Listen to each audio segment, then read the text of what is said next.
ఏం చేయాలి అట్లా సరదాగా పానీపూరి నేను పానీపూరి తీసుకొచ్చుకొని మటన్ షాప్ కదా మటన్ తీసుకొచ్చుకున్నాను. తెచ్చాక మంచిగా క్లీన్ చేసేసాను. క్లీన్ చేసేసి దాన్ని కొంచెం ఉప్పు పసుపు వేసేసి తర్వాత కుక్కర్లో పెట్టలేదు నేను, ఇష్టం లేదు కుక్కర్లో.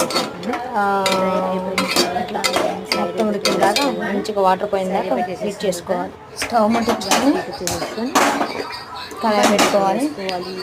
బండి పెట్టేసుకున్న తర్వాత మటన్ అయితే ఉడికింది. అవి కొంచెం ఉందనుకోవద్దు, పోసుకున్నాను. మటన్ దాన్ని హెల్త్ మటన్ తెచ్చుకున్నాం ఒక 1/2 kg. ఆయిల్ హీట్ అయిన తర్వాత ఆనియన్స్ వేసుకోవాలి. ఆనియన్ హీట్ అయిన తర్వాత ఒక టమాటా వేసుకోవాలి. టమాటా వేసిన తర్వాత ఒకే ఒక పచ్చిమిర్చి జస్ట్ ఇట్లా టమాటా కూడా వేసేసి పచ్చిమిర్చి కూడా వేసుకోవాలి. కొంచెం అల్లం వెల్లుల్లి పేస్ట్ కూడా వేసుకోవాలి. అది వేసిన తర్వాత కొంచెం చక్కగా కొంచెం లవంగా వేసుకోవాలి. కలుపుకోవాలి. కలిపిన తర్వాత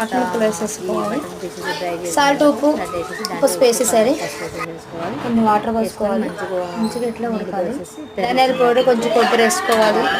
తర్వాత ఏం చేసేది మటన్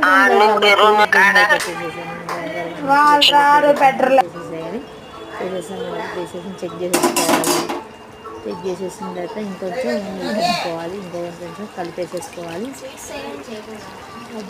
మేమేం చేసుకోము, కావాలంటే కొనుక్కోదాకా వేసేసేసుకొని ఇంకొకసారి తింటే ఉంది ఫ్రెండ్స్. అంత ఫ్రెండ్స్ లైక్ చేసి సబ్స్క్రైబ్ చేయండి నా ఛానల్. మటన్ గోంగూర రెడీ. అబ్బా ఎమ్మిగా ఉంది. అబ్బా తింటుంటే నోరు. Please friends like and subscribe. Bye bye.